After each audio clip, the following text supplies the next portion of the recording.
हरे कृष्ण, राधे राधे, ओम नमः शिवाय। चतुर्दश अध्याय नाग पंचमी व्रत का महात्म्य। ईश्वर बोले, हे महामुने, अब श्रावण मास के शुक्ल पक्ष में पंचमी तिथि का जो व्रत करणीय है उसे मैं बताऊंगा, आप उसे सुनिए।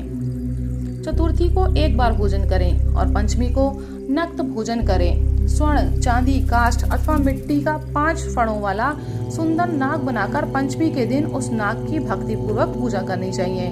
द्वार के दोनों ओर गोबर से बड़े बड़े नाग बनाएं और दधी, शुभ, दूर्वा करो, कनेर, मालती, चमेली, चंपा के पुष्पों, गंधों, अक्षतों, धूपों तथा मनोहर दीपों से उनकी विधिवत पूजा करें। तत्पश्चात ब्राह्मणों को घृत, मोदक तथा खीर का भोजन कराएं। इसके बाद अनंत, वासुकी, शेष, पद्मनाभ, कंबल, करकोटक, अश्व, 8वां धृतराष्ट्र, शंखपाल, कालिय तथा तक्षक, इन सब नाग कुल के अधिपतियों को तथा इनकी माता कद्रु को भी हल्दी और चंदन से भीत पर लिखकर पुष्प आदि से इनकी पूजा करें। तदनंतर बुद्धिमान को चाहिए कि वाल्मीक वामी में प्रत्यक्ष नागों का पूजन करें और उन्हें दूध पिलाएं। घृत तथा शर्करा मिश्रित पर्याप्त दुग्ध उन्हें अर्पण करें। उस दिन व्यक्ति लोहे के पात्र में पूड़ी आदि ना बनाए। नैवेद्य के लिए गोधूम का पायस भक्ति पूर्वक अर्पण करे। भुने हुए चने, धान का लावा तथा जौ सर्पों को अर्पण करना चाहिए और स्वयं भी उन्हें ग्रहण करना चाहिए। बालकों को भी यही खिलाना चाहिए, इससे उनके दांत दृढ़ होते हैं। वाल्मीकि के पास श्रृंगार आदि से युक्त स्त्रियों को गायन तथा वादन करना चाहिए और महान उत्सव मनाना चाहिए। इस विधि से व्रत करने पर सर्प से कभी भी भय नहीं होता। हे विप्र, मैं लोगों के हित की कामना से आपसे कुछ और भी कहूँगा। हे महामुने, आप उसे सुनिए। हे वत्स, नाग के द्वारा डसा गया मनुष्य मृत्यु प्राप्त करके अधोगति को प्राप्त होता है और अधोगति में पहुंचकर वह तामसी सर्प होता है, इसमें संदेह नहीं है।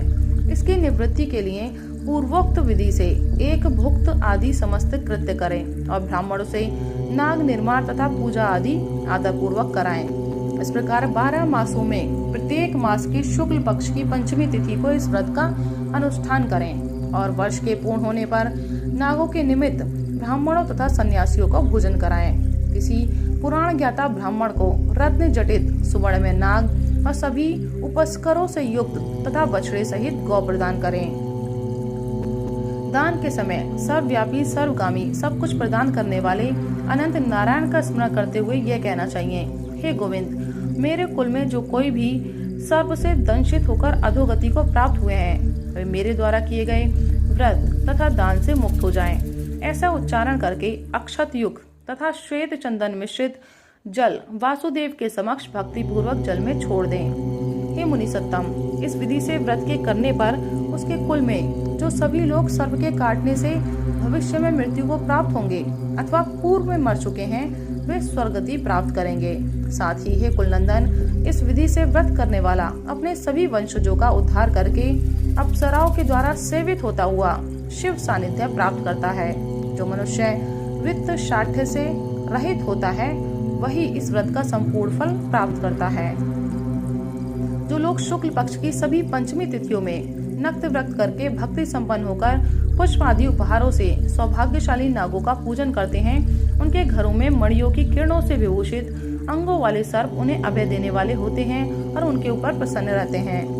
जो ब्राह्मण गृहदान का प्रतिग्रह करते हैं वे भी घोर यातना भोग कर अंत में सर्प योनि प्राप्त करते हैं।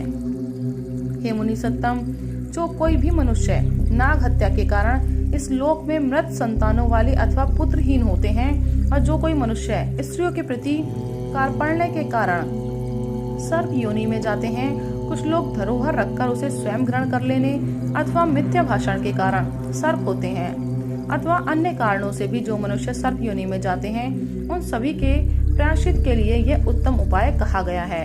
यदि कोई मनुष्य वित्त शाठ्य से रहित होकर नाग पंचमी का व्रत करता है तो उसके कल्याण के लिए सभी नागों के अधिपति शेष नाग तथा वासुकी हाथ जोड़कर प्रभु श्री हरि से तथा सदाशिव से प्रार्थना करते हैं। तब शेष और वासुकी की प्रार्थना से प्रसन्न हुए परमेश्वर शिव तथा विष्णु उस व्यक्ति के सभी मनोरथ पूर्ण कर देते हैं। वे नागलोक में अनेक प्रकार के विपुल सुखों का उपभोग करके बाद में उत्तम बैकुंठ अथवा कैलाश में जाकर शिव तथा विष्णु का गढ़ बनकर परम सुख प्राप्त करता है। हे वत्स, मैंने आपसे नागों के इस पंचमी व्रत का वर्णन कर दिया। इसके बाद अब आप अन्य कौन सा व्रत सुनना चाहते हैं उसे बतलाइए। राधे राधे। हरे कृष्ण। ओम नमः शिवाय।